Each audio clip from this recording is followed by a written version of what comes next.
ખ્રિસ્તમાં મારા વહાલા ભાઈઓ અને બહેનો, આજે ફરી એકવાર તમારો હું એક નવા સભાશાળાના અધ્યયનમાં આવકાર કરું છું.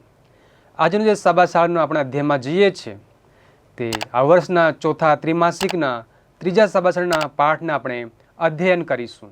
ત્યારે હું ફરી એકવાર તમને હૃદયપૂર્વક આવકારું છું. અને આજનો જે આપણો સભાશાળાનો પાઠ છે એને આપણે ફરી એકવાર સમજીએ. ત્યારે આજનો જે સભાશાળાનો પાઠ છે તે એક આપણને દેવની કૃપા છે એની યાદ કરવા માટે આપણને કહેવામાં આવ્યું છે. તો હાલાઓ આજનો જે સભાશાળાનો પાઠ છે એને આપણે સારી પેઠે અધ્યયન કરીએ. માટે આજે ફરી એકવાર આપણા મહેમાનને આપણે આવકાર કરીશું. હું તેમને વિનંતી કરીશ કે તેઓ પોતાની ઓળખાણ આપણને આપશે. હું છું અલ્પેશ ગામિત. દરેકને પ્રભુ કૃષ્ણની અંદર પ્રેમી સલામ. મારો વિષય છે રવિવારનો પાઠ યર્દન પાર કરવી અને અજાયબીનો જીવંત દેવ. દરેકને પ્રભુ શ્રી કૃષ્ણના નામમાં પ્રેમી સલામ. હું છું પાસ્ટર યુસુફ ગામિત. હું મંગળવારનો પાઠ અને બુધવારના પાઠના અધ્યયનમાં હું આગળ વધાવીશ. બધાને હેપી શબ્બાત. હું પરમેશ વાઘમારે. મારો જે આજનો વિષય છે તે છે યર્દનની પેલે પાર. આવો હાલાઓ આપણે જે આજનો સભાશાળાનો પાઠ છે એને આગળ વધાવીએ એના પહેલાં આપણે પ્રાર્થનામાં જઈશું. આવો આ સમયે આપણા મધ્ય પાસ્ટર અલ્પેશભાઈ ગામિત છે. તેઓ આપણને શરૂઆતની પ્રાર્થનામાં દોરશે. આવા આજની પ્રાર્થના અંદર જઈશું. અમારા સ્વર્ગીય પિતા, આકાશ અને પૃથ્વીના ધણી, અમે તમારી પાસે આવીએ છીએ. આજે સભા સ્કૂલની અંદર જે અભ્યાસ કરવા જઈ રહેનાર છે આ અભ્યાસને પ્રભુ સમજવા અને એને સમજવા માટે બુદ્ધિ ચાતુર્ય તમે પૂરી પાડો. બાકીનો સમય તમારા હાથ અંદર સોંપતા આ પ્રાર્થના મસીહ ઈસુના નામમાં માંગીએ છીએ. આમેન. વહાલા ભાઈઓ અને બહેનો, આજે જે સભાશાળાનો પાઠના આપણા અધ્યયનમાં જઈ રહ્યા છે એ સભાશાળાનો પાઠ આપણને એવું કહે છે કે દેવની જે કૃપા છે એની આપણે યાદગીરી રાખવાની છે. એટલે કે જે દેવે આપણને વીતેલા સભાશાળાના પાઠોમાં આપણે શીખી ગયા છે કે દેવે કેટલી અદ્ભુત એક કૃપા કરી, આપણા માટે એક નવો મૂસાને આપ્યો, આપણા માટે દેવે ફરી એકવાર આશ્ચર્યજનક કૃપા પૂરી પાડી. તો એ કૃપાને આપણે યાદ કરીએ અને એના પર આપણે વિશેષ આજે અધ્યયન કરનારા છે. આવું આપણે સ્મૃતિસૂત્રને વાંચીશું. સ્મૃતિસૂત્ર યહોશુઆનો 4 અધ્યાય 23 અને 24 કલમ આપણને એ પ્રમાણે કહે છે, કેમ કે જે તમારા દેવ યહોવાએ શુભ સમુદ્રને કર્યું, એટલે અમે પાર ઉતરી રહ્યા ત્યાં સુધી તેણે અમારી આગળ સૂકવી નાખ્યો, તેમ તમારા દેવ યહોવાએ તમને યર્દન પાર ઉતરી રહ્યા ત્યાં સુધી તમારી આગળ પાણી સૂકવી નાખ્યા. એ માટે કે પૃથ્વીના સર્વ લોકો જાણે કે યહોવાનો હાથ બળવાન છે ને તેઓ સર્વકાળ તમારા દેવના યહોવાનો ભય રાખશે. વહાલાઓ, અહીં આપણને સાથે દેવે જે કૃપા કરી છે અને આપણા પર જે કૃપાને લીધે આપણી સાથે જે વ્યવહાર કર્યો છે એ એટલો અજાયબ છે કે એને આપણે યાદ કરીએ અને આપણે દુનિયાને કહીએ કે એ લોકો પણ દેવના ચમત્કાર અને દેવના કરેલી કૃપાના જે કાર્યો છે એને યાદ કરી શકે. અહીં આપણે એક દેવના બાળકો તરીકે હંમેશા આપણે એક આદત હોય છે ક્યારેક ક્યારેક ભૂલી જઈએ, આપણા લોકોના ઉપકારો ભૂલી જઈએ છીએ, લોકોએ આપણા જીવનમાં કરેલા સારા કાર્યો હોય એ ક્યારેક ભૂલી જતા હોઈએ છીએ. અને અહીં એક આપણને એક એવું ઉદાહરણ આપવામાં આવે છે કે એક પ્રોફેસર છે જોન, જે ઉતાવળમાં એક ગાડી લઈને જાય છે અને આગળ પોલીસવાળાને પકડે છે અને પૂછે છે કે ભાઈ તારું લાઇસન્સ તું મને બતાડ. ત્યારે એ હાથ આમ તેમ નાખે છે અને જુએ છે કે તો પર્સ ભૂલી ગયો છે અને એમને લઈને એ કહે છે કે મારી પાસે લાઇસન્સ છે પણ હું ભૂલી ગયો છે. પછી એને પૂછે છે કે તું શું કરે છે અને કહે છે કે હું પ્રોફેસર છું અને હું જ્યાં ટેબલ પર મૂક્યું હતું ત્યાં મારું પર્સ ભૂલી ગયો છું, માટે એમાં લાયસન્સ રહી ગયું છે. ત્યારે એને કહે છે કે હું તને દંડ નથી આપવા માગતો, પણ હું તને એક શિખામણ આપવા માગું છું. અને એના માટે કહે છે કે હું તમને નાનકડું એક ટિકિટ એટલે કે નાનકડું અમાઉન્ટ હું તમને ભરવાને કહીશ. અને એ કહે છે કે એ તારે ભરવાનું છે. એ તેમને એક નાનકડા દંડનું અમાઉન્ટ એને હાથમાં આપવામાં આવે છે અને એને કહેવામાં આવે છે કે આ દંડ નથી, આ એક તમને યાદ રહી શકે એના માટે એક યાદગીરીની એક તમને નિશાની તરીકે હું આ દંડ આપું છું. અને વહાલાઓ, આજે આપણે આ જગતમાં જ્યારે જીવીએ છીએ ત્યારે આપણા માટે વિશેષ મહત્ત્વની વાત એ બને છે કે આપણે પણ ક્યારેક ક્યારેક જે દેવની કૃપા છે અને એને ભૂલીએ છીએ. ક્યારેક આપણે કોઈને ફોન કરવાનું ભૂલી જઈએ છીએ, કોઈને ઈમેલ કરવાનું ભૂલી જઈએ છીએ, કોઈને આપણે કંઈ કામ સોંપ્યું હોય એ કામ ભૂલી જઈએ છીએ. તો એવી રીતે અહીં આપણે દેવના બાળકો તરીકે એ વાતને યાદ રાખવાનું છે અને આપણે ભૂલવાનું નથી. અને દેવ જે કંઈ પણ કાર્ય કર્યું છે એને આપણે યાદ રાખીએ અને એ પ્રમાણે આપણે આગળ વધતા રહેવાનું છે. તો આજનો જે સાબાસારનો પાઠ જે આપણે દેવની કૃપાના વિશે છે એ વાસ્તવિક આપણા જીવન સાથે કેવી રીતના સરખાવે છે એ આપણે આગલા ભાગોની અંદર જોનારા છીએ. ત્યારે આવો આપણા જે મહેમાનો છે તે આપણને આગળ દોરી જશે. ત્યારે આપણા મધ્ય આગલો ભાગ છે તે પાસ્ટર અલ્પેશભાઈ આપણને એના પર વધુ વાસ્તવિક જીવનનો પ્રકાશ પાડશે. આવો વહાલાઓ, આપણે છે એ રવિવારના પાઠની અંદર જઈશું. ત્યાં કહે છે યર્દન પાર કરવી. આપણે યશાયાનો 3 અધ્યાય આપણે વાંચીએ છીએ. એમાં ઇઝરાયેલ લોકો છે હવે યર્દન પાર કરવા માટેની તૈયારી કરે છે અને આ તૈયારીમાં એ લોકો કંઈક વસ્તુઓ કરે છે. જેવી રીતના અહીં કરાર કોષને યાદ કરવામાં આવ્યો છે. એ લોકોને કરાર કોષ છે કેવી રીતના લઈ જવાનો હતો, કેવું અંતર રાખવાનો હતો. લેવી જ્યારે લઈ જતા હતા ત્યારે બીજા કુળો પાછળ કે આગળ ચાલવાનો હતો. એ સગળી રીત એ લોકોને ત્યાં આપવામાં આવી હતી. એક તૈયારી એ લોકોને બતાવવામાં આવી હતી. અહીં જોઈએ છે કે ગણનાનું પુસ્તક 14મા અધ્યાયની પણ આપણે યાદ કરીએ છીએ. ત્યાં પણ એવી જ ઘટના છે કે એ કરાર કોષને લઈ જવા માટે એક રીત હોય છે, એક તૈયારી હોય છે. તેવી જ રીતે અહીં યર્દન પાર કરવા પહેલાં એ લોકો તૈયારી કરે છે અને આ તૈયારીની અંદર આ કરાર કોષ છે એ પણ લઈ જવામાં આવે છે. ત્યાં જોઈએ છે કે કરાર કોષની અંદર 10 આજ્ઞાઓ છે, એક આરોની લાકડી છે, માના ભરેલો એક પાત્ર છે. તો આ કરાર છે પવિત્ર છે અને એ લઈને લઈ જવા માટે એક યોગ્ય રીતની જરૂર છે, પવિત્રતાની જરૂર છે અને શુદ્ધતાની જરૂર છે. અને એટલા માટે છે અહીં જ્યારે એ લોકો યર્દનની પાર જવા માટે નીકળે છે ત્યાં જોવા મળે છે કે અહીં છે દેવે એ લોકોને શીખવે છે કે કેવી રીતના લઈ જવાનું છે. અહીં આપણે એ જોઈશું કે એની સાથે લઈ જવા નીકળે છે તે પહેલાં યોશુઆ છે ઇઝરાયલ પુત્રને કહે છે, ઇઝરાયલ લોકોને કહે છે કે તમે છે એ શુદ્ધ થાઓ, પવિત્ર થાઓ. અને આ શું બતાવે છે કે કોઈ પણ બાબત પહેલાં છે દેવની તૈયારી છે એ જરૂરી છે. દેવની ઈચ્છા કે જે પ્રમાણે દેવનું વચન કહે છે, આજ્ઞા કરે છે તે પ્રમાણે જવાનું છે, તે પ્રમાણે તૈયારી કરવાની છે અને જેમ દેવ કહે છે એ કરવાનું છે. અહીં શું બતાવે છે કે પોતે છે એ તૈયારી કરવાની છે અને દેવની ઈચ્છા પ્રમાણે કરવાનું છે. એ આપણને બતાવે છે કે હંમેશા છે દેવની રીત પ્રમાણે ચાલો, દેવના સમય જે આજ્ઞા પાલન છે, આજ્ઞામાં છે એમાં ચાલો. અહીં આપણે જોઈએ છીએ કે ત્યાં આપણે વાંચી પણ શકીએ છીએ જ્યારે કરાર કોષ છે એ આપણને એ યાદ અપાવે છે કે એક પ્રક્રિયા, એક રીતની અંદર ચાલવું. એ શું બતાવે છે કે દેવના આદેશમાં, દેવના આજ્ઞામાં ચાલવું. અને જ્યારે યોશુઆ કહે છે કે તમે પવિત્ર થાઓ ત્યારે આપણે પુનર્નિયમ 23મા અધ્યાયની અંદર પણ એ બાબતો વાંચી શકીએ છીએ. ત્યાં પણ છે આત્મશુદ્ધિની વાત આવે છે કે આપણે પોતાને શુદ્ધ કેવી રીતના કરી શકીએ છીએ. અને એ પણ આપણને એ બતાવે છે કે જ્યારે પણ આપણે પવિત્ર થઈએ છીએ, શુદ્ધ થઈએ છીએ, એ શું બતાવે છે જો આપણે યુદ્ધમાં જઈએ છીએ ત્યાં પણ પવિત્ર અને શુદ્ધ થવા કહે છે. તો એ શું બતાવે છે કે દેવની નિયમ પ્રમાણે ચાલીએ છીએ અને યુદ્ધમાં છે એ જીત નક્કી છે. અને એવી જ રીતના જો આપણે જીવન પહેલાં છે એ તૈયારી કરીશું તો જીવનમાં સફળતા પણ જરૂર મળશે. અને એમ કરીને આ યર્દન પાર કરવાનું બાબત છે એ આપણને ચમત્કાર વિશે કહે છે. અને અહીં છે અજાયબી ઘટના બને છે કે ત્યાં બને છે કે જે ચમત્કાર થયો હતો, યર્દનને 2 ભાગની અંદર વહેંચવામાં આવ્યો હતો, નદીને 2 ભાગ પડી ગયા હતા. એ શું બતાવે છે? ચમત્કારિક ઘટના બતાવે છે. અને એના માટે હિબ્રુ શબ્દ છે એ નિફલાટનો ઉપયોગ કર્યો છે. નિફલાટનો અર્થનો આપણે જોઈએ છે ત્યાં અલૌકિક, શક્તિશાળી અને અજાયબીપૂર્ણ બાબત કહે છે કે આ અદ્ભુત ચમત્કાર છે એનો પણ પોતાની અંદર એક અર્થ સમાયેલો છે. અને એ બતાવે છે કે આ કાર્ય છે ફક્ત શક્તિશાળી નથી પરંતુ આ જીવંત અને સક્રિય છે કે દેવનું કાર્ય છે, અજાયબ કાર્ય છે એ જીવંત છે અને એ સક્રિય પણ છે.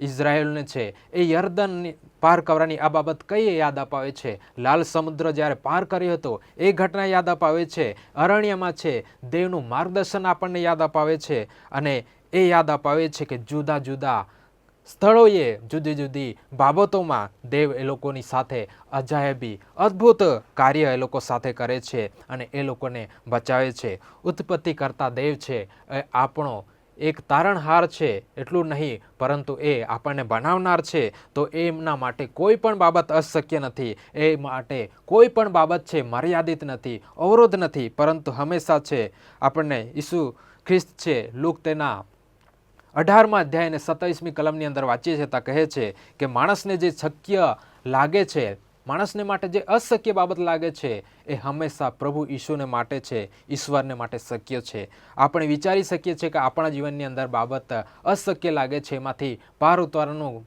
અઘરું લાગે છે, પરંતુ યર્દન પાર કરવાનો ચમત્કાર છે એ આપણને શીખવે છે કે દેવ જીવન છે, એનું કાર્ય છે, એનો વિશ્વાસ છે આપણા થકી છે એ કાર્ય કરી શકે છે.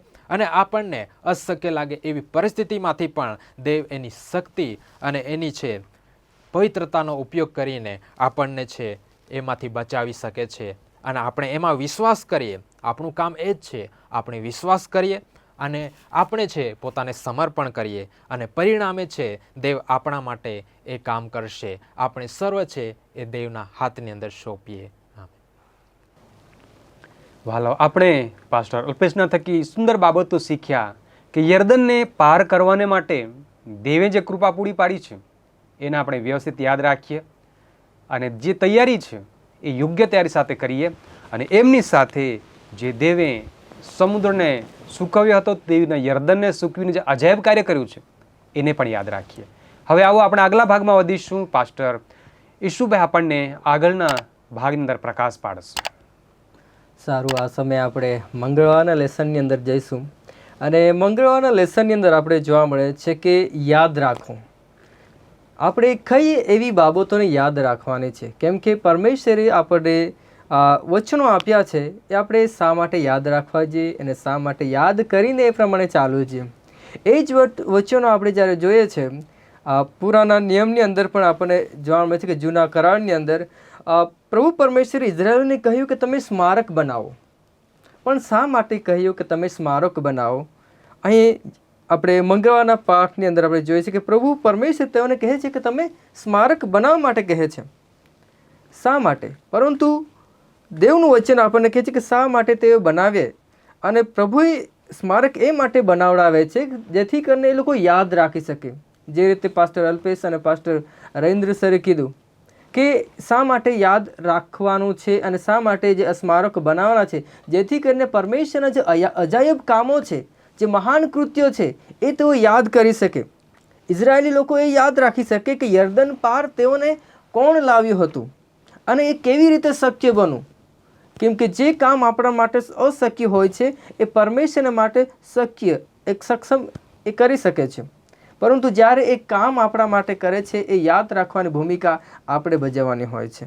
વહાલો, ઉદાહરણ તરીકે આપણે જોઈએ છીએ બાઇબલની અંદર ઉત્પત્તિનું પુસ્તક તેનો 9મા અધ્યાય અને 12 અને 13 કલમની અંદર કે જળ પ્રલય બાદ પ્રભુ પરમેશ્વર જે છે લોકોની સાથે કરાર કરે છે. અને 13મી કલમની અંદર કહેવામાં આવ્યું છે કે મારું જે ધનુષ્ય છે, મેઘ ધનુષ્ય જે છે એ કરારનું ચિહ્ન છે અને એ મૂકું છું મારી અને પૃથ્વીની વચ્ચે. એ ચિહ્ન હતું, એક સ્મારક સમાન આપણે એને ગણી શકીએ છીએ. અને બીજી બાબત પણ આપણે જોઈ શકીએ છીએ કે નિર્ગમન તેનો 12મા અધ્યાય અને 13 કલમની અંદર એની અંદર લખવામાં આવ્યું છે કે જ્યારે તેઓ મિસ્રની અંદર ગુલામની અંદર હતા અને જ્યારે પ્રભુ પરમેશ્વર તેઓને આઝાદ કરવાના માર્ગે હતા, ત્યારે આપણે જોઈએ છે કે તેઓના બારશાખા પર હલવાનું રક્ત જે છે એ ત્યાં લગાડવામાં આવે છે અને એ રક્ત એ ત્યાં ચિહ્ન બને છે. અને જે બારશાખા પર એ હલવાનું ચિહ્ન હતું એ ત્યાં મૃત્યુ જે છે એ આવતું નથી. એ જ રીતે આપણે બીજી બાબત એ સાબાત પણ આપણા માટે એક સ્મારક સમાન કામ કરે છે. વહાલાઓ, આપણે એઝેકીએલનું પુસ્તક 20મા અધ્યાય અને 12 કલમની અંદર આપણે જોઈ શકીએ છીએ પ્રભુ યહોવા કહે છે કે મારી અને તેઓની વચ્ચે હું ચિહ્ન તરીકે મારા સાબાતો પણ તેઓને આપ્યા છે. એ સારું કે તેઓ જાણે કે તેમને પવિત્ર કરનાર તે હું યહોવા છું. પરમેશ્વરનો હેતુ શું હતો? પરમેશ્વરે શા માટે આપણને આ સગળા સ્મારકો અને આ સગળું યાદ કરવાના માટે કહ્યું છે? શા માટે? આપણે સુંદર જવાબ આપણને મળી શકે છે કે પ્રભુ પ્રભુ શા માટે બધું આપ્યું આપણને, કે જેથી કરીને આપણે ભવિષ્યની પેઢીઓ આપણે યાદ કરીએ કે જે પાસ્ટની અંદર થયું હતું, ભૂતકાળની અંદર થયું હતું, એ આપણે યાદ કરીએ કઈ રીતે એ પરમેશ્વરના કાર્ય હતા અને કઈ રીતે આપણે પરમેશ્વરના કાર્યને જે યાદ કરીને આપણા જીવનની અંદર જે છે એ યાદ કરીને એ પ્રમાણે ચાલનારા બાળક બની શકીએ છીએ. એટલા જ માટે આપણે મંગળવારના પાઠની અંદર આપણે જોઈ શકીએ છીએ કે યાદ રાખો. તો આપણે કઈ કઈ એવી બાબતો યાદ રાખવાની છે આપણા જીવનની અંદર, એવી ઘણી બાબતો જે પરમેશ્વર આપણા જીવનની અંદર કર્યો હોય છે એ આપણે યાદ રાખવાની ઘણી જ જરૂરી છે. અને સાથે જ આજના લેસન ભાગની અંદર આપણને મળે છે કે માત્ર આપણે યાદ રાખવાનું જ નથી, કે માત્ર વિચારવાનું જ નથી, પરંતુ એ આપણા કાર્ય દ્વારા દેખાવું પણ જોઈએ. કેમ કે પુનઃનિયમ તેનો 5મો અધ્યાય અને 15 કલમ અને તેમજ 8 અધ્યાય અને 2 કલમની અંદર મળે છે કે તું યાદ રાખ કે મિસ્રમાં તું દાસ હતો અને તારો દેવ તને ત્યાંથી પરાક્રમી હાથો વડે બહાર કાઢી લાવ્યો છે. આપણે દેવના પરાક્રમ કાર્યને યાદ રાખવાનું છે. આપણે એ યાદ રાખવાનું છે કે આપણા પરમેશ્વર એ મહાન છે ને આપણા માટે ઘણી એવી બાબતો છે તો આપણા જીવનની અંદર હોય છે, એ આપણે યાદ રાખવાની ઘણું જ જરૂરી છે વહાલાઓ. ને દરેક પોતપોતાના જીવનની અંદર પરમેશ્વરના કાર્યને અને તેના અર્થને આપણે સમજવાનું છે અને આપણા વિશ્વાસને આપણે જીવંત રાખવાનું છે, જેથી કરીને પરમેશ્વરના હરેક કાર્યોને આપણે યાદ કરીએ અને એ પ્રમાણે આપણે ચાલી શકીએ. અને બીજી બાબત આપણા જીવનની અંદર લાગુ પાડવા જેવી બાબતો હોય તો એક આપણા જીવનની વ્યક્તિગત બાબતો આપણે કઈ કઈ બાબતની અંદર એક સ્મારક બનાવી શકીએ છીએ. એક કે આપણે યાદી બનાવી શકીએ છીએ, એ લેખ બનાવી શકીએ છીએ, તેમજ આપણા જીવનની અંદર જે પરમેશ્વરની સાથે આપણે અનુભવ કર્યા છે એ આપણે યાદ રાખી શકીએ છીએ કે કઈ રીતે આપણા જીવનની અંદર ઈશ્વરના કાર્ય કરેલા છે ને આપણે એ યાદ રાખી શકીએ અને આપણા જે સંબંધો જે છે પ્રભુની સાથે એ આપણે વધુને વધુ આગળ કરી શકીએ છીએ. વાલો, આપણે કોઈ દિવસે પરમેશ્વરના કાર્યને આપણે ભૂલવા ન જઈએ, કેમ કે જો આપણે ભૂલતા નથી તો આપણે પ્રભુ પ્રત્યેનો જે વિશ્વાસ છે એ વિશ્વાસની અંદર આપણે જે છે આગળ વધતા જઈએ છીએ. આપણે બુધવારની અંદર પાઠની અંદર પણ જોવા મળે છે કે ભૂલી જવું.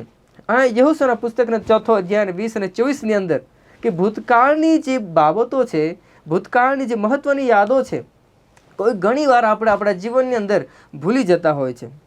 અહીંયા આપણે મળે છે કે જુદી જુદી પેઢીઓનો જે અનુભવ હતો, જેમ કે યર્દન પાર કરવાનું હતું, તેમજ માર્ગદર્શક બનીને ભવિષ્યની પેઢીઓને શીખ આપે એ માટે યાદ કરવા માટે હતું, પરંતુ ઘણી વાર જો છે ઇઝરાયેલી લોકો ભૂલી જતા હતા. એટલે જ દેવનું વચન કહે છે કે યાદ રાખો. પ્રભુનું વચન કહે છે કે તમે યાદ રાખો. કેમ? જો આપણે યાદ રાખીશું તો આપણે ભટકીશું નહીં. કેમ કે પહેલાંની પેઢી જે યહોશુઆનું પુસ્તક તેનો 4 અધ્યાય અને 23 કલમની અંદર આપણે દર્શાવવામાં આવ્યું છે કે પહેલાંની પેઢી જેમ પ્રથમ રીતે ભટકી જતી હતી, તેને બીજી પેઢી માટે રક્ષણ અને શિક્ષણનું કામ કરાયું. જે આપણે મંગળવારના પાઠમાં જોયું કે એ સ્મારકો શા માટે બનાવવામાં આવતા હતા, કે આગળની પેઢીઓ જાણી શકે કે દેવે તેઓના પૂર્વજોની સાથે કેવા મહાન કાર્ય કર્યા છે. કેમ કે જો આપણે ભૂલીએ છીએ તો ઘણા મોટા જોખમો પણ ત્યાં રહેલા છે. તો આપણે જોખમોથી બચવા માટે દેવના વચનોને યાદ રાખીએ, દેવના જો નીતિ નિયમો છે એ પ્રમાણે ચાલીએ. અને સાથે એક મનુષ્ય જીવનની અંદર આપણે જ્યારે જીવીએ છીએ તો આપણા માટે એક સામાન્ય બાબત છે કે આપણે ભૂલવામાં આગળ છે. આપણે દરેક બાબતો ભૂલી જઈએ છીએ, પણ આત્મિકતાની અંદર આપણે જો ભૂલ ખાઈએ છીએ તો એના આપણા જીવનની અંદર એક ગંભીર પરિણામો લાવે છે. માટે આપણે આપણું જે લક્ષ્ય છે એ લક્ષ્ય પર ધ્યાન રાખીએ કે જેથી કરીને આપણે દેવના વચનની અંદર, દેવના માર્ગની અંદર એક ઉત્સાહની સાથે આપણે ચાલી શકીએ છીએ. અને એ જ બાબત એક ખ્રિસ્તની અંદર પણ મહત્વનું છે. 1 કોરિન્થી તેનો 11 અધ્યાય 24 અને 25 કલમની અંદર પણ કહેવામાં આવ્યું છે કે આપણે આજના એક ખ્રિસ્ત તરીકે કઈ બાબતોને યાદ રાખવાનું છે. આપણે દેવનું જે દેવનો એકાકી જેને દીકરો પ્રભુ ઈસુ ખ્રિસ્ત, જે આપણા દરેક મનુષ્ય જાત માટે જે બલિદાન થયો છે એ આપણે યાદ રાખવાની ઘણું જરૂરી છે વાલાઓ. અને તેમજ આપણા જીવનની અંદર પણ આપણે ઘણી બાબતો છે એ યાદ રાખી શકીએ છીએ. અને કે ભવિષ્યની અંદર માર્ગદર્શન માટે તેમજ પ્રેરણા માટે જે વચનો છે એ યાદ રાખીએ અને આપણા જીવનમાં લાગુ પડવાનું જેવું જે ઘણી છે જરૂરી છે એ બાબત હું બોલીને અહીંયા સમાપ્ત કરવા માગીશ. કે રોજિંદા જીવનમાં આપણે જ્યાંથી આવ્યા છે, પ્રભુએ આપણને જ્યાંથી કાઢી લાવ્યા છે એ આપણે કદી ભૂલવા ન જઈએ. ઘણી મહત્વની બાબત છે આપણા માટે. આપણે કોણ હતા અને કઈ રીતે દેવે આપણને બહાર કાઢ્યા છે એ આપણું યાદ રાખવાનું ઘણું મહત્વનું છે. પરમેશ્વરનો પ્રેમ એ આપણે યાદ રાખવાનો છે. એના હાજરીના અનુભવો આપણે યાદ રાખવાના છે, જેથી કરીને આપણે વિશ્વાસની અંદર મજબૂત થતા જઈએ. કેમ કે આપણા જીવનની અંદર ભવિષ્યની અંદર પડકારો ઘણા મોટા આવી શકે છે. માટે આપણે દેવના વચન પર ચાલીએ છીએ ત્યારે આપણે એ વચનો પણ યાદ રાખીએ, દેવના વિશ્વાસની અંદર આગળ વધતા રહીએ. આમેન. અહીં આપણને પાસ્ટર ઈસુભાઈ સુંદર તે વાતને યાદ અપાવી છે. આપણે એક પ્રભુના બાળકો તરીકે યાદ રાખવાનું છે, કેમ કે મનુષ્ય સ્વભાવ છે, હંમેશા ભૂલીએ છે. પણ અગર જો આપણે કંઈ બાબત હોય તે યાદ રાખીએ, પણ આપણી પોતે જવાબદારીની બાબતોમાં યાદ કરવાનું હોય એ ભૂલીએ છીએ. પરંતુ સુંદરતા આપણે સાંભળી ગયા છે કે દેવની કૃપા છે, દેવના પરાક્રમો છે, દેવના કાર્યો છે, એને આપણે યાદ રાખવાનું છે. આવો આપણે હવે આગળના ભાગમાં વધીશું. વડીલ પાસ્ટર રમેશભાઈ આપણને આગળના ભાગ પર પ્રકાશ પાડશે. સારું, તો બધાને હેપી શબ્બાત. ફરી એકવાર આપણે જે કૃપાની યાદગીરી વિશે આપણે શીખી રહ્યા છે, જાણી રહ્યા છે. અને ખરેખર અત્યાર સુધી આપણે pastor Ravindra, pastor Alpesh, pastor Yusuf એમણે સારી સમજણ આપણાને આપી છે. યાદગીરી પવિત્રતાના વિશે પાસ્ટર અલ્પેશ એમણે પણ આપણાને જણાવ્યું છે. અને બીજી બાબત કે ચિહ્નો વિશે પણ, જે કરારો વિશે છે તે અલ્પેશ સાહેબે આપણાને જણાવ્યું. અને આપણાને આ ગુરુવારના વિષયમાં જ્યારે આવીએ છીએ ત્યારે યર્દનની પેલે પાર, યર્દનની પેલે પાર અને જે કંઈ ઇઝરાયેલ લોકો યર્દનને પેલી પાર ગયા, શું મનુષ્ય તરીકે આપણે પણ ઘણી એવી ભૂલો કરીએ છીએ કે આપણે પણ જેમ પાસ્ટર રવિન્દ્ર એમણે કહ્યું કે આપણે કોઈને ફોન કરવાનો ભૂલી જઈએ છીએ, કોઈ આપણા માટે સારું કામ કરવાનું હોય તેને થેન્ક્સ કહેવાનું આપણે ભૂલી જઈએ છીએ, કે જન્મદિવસની શુભેચ્છા પાઠવી એ પણ આપણે ભૂલી જઈએ છીએ.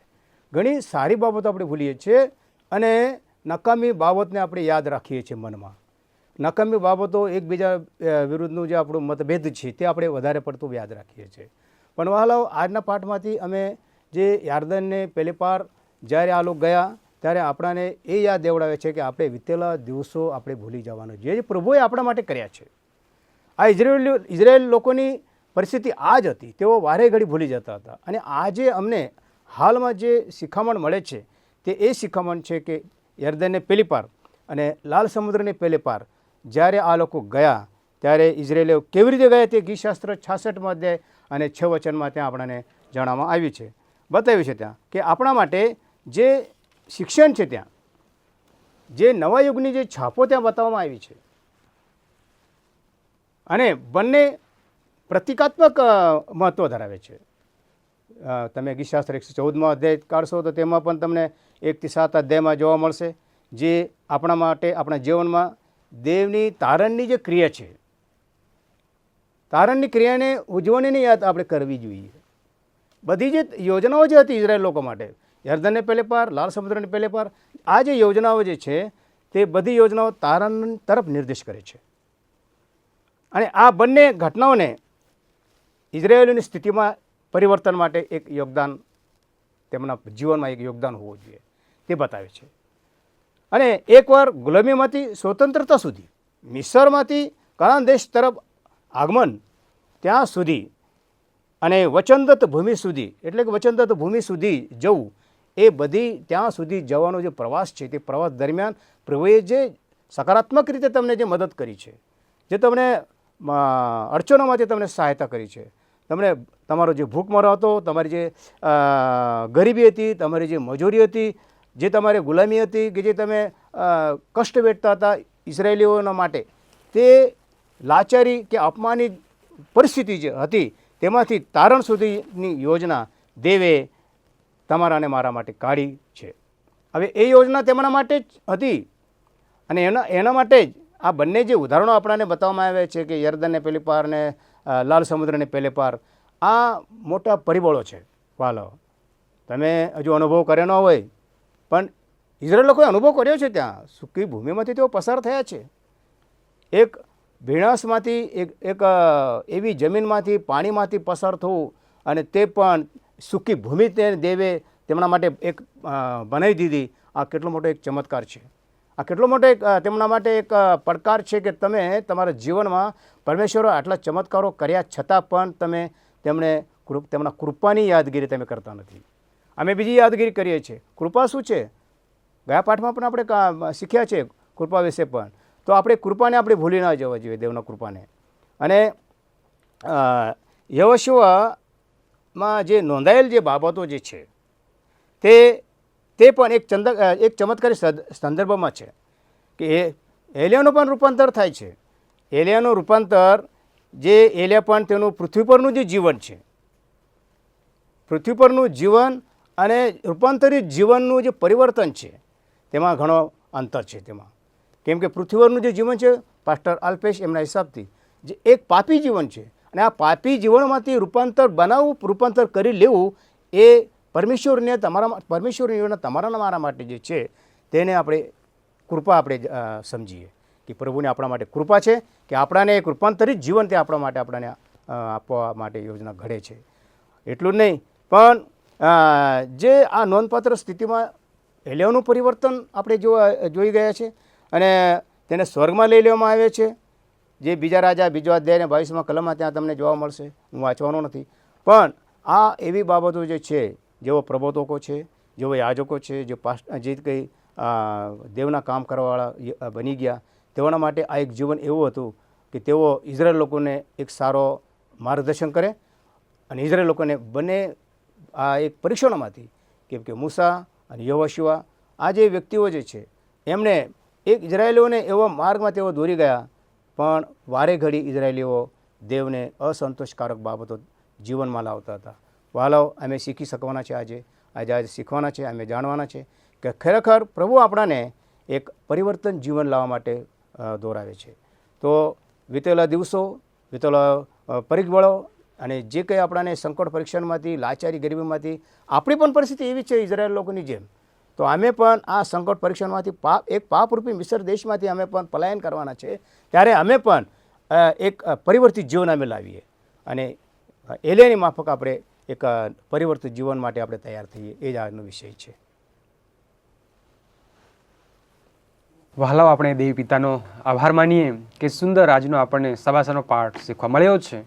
અને આજનો જે સબાસાનો પાઠ જે છે દેવની કૃપાને આપણે યાદગીરી રાખવાની છે, અને એના સંદર્ભમાં આપણા મહેમાનોએ સુંદરતા આપણને એક વાસ્તવિક જીવનમાં તેની અસર શું થાય છે અને વાસ્તવિક જીવન સાથે આપણે વિશેષ સરખામણી કરીને આપણે શીખવ્યું છે કે આપણે શું યાદ રાખવાનું છે.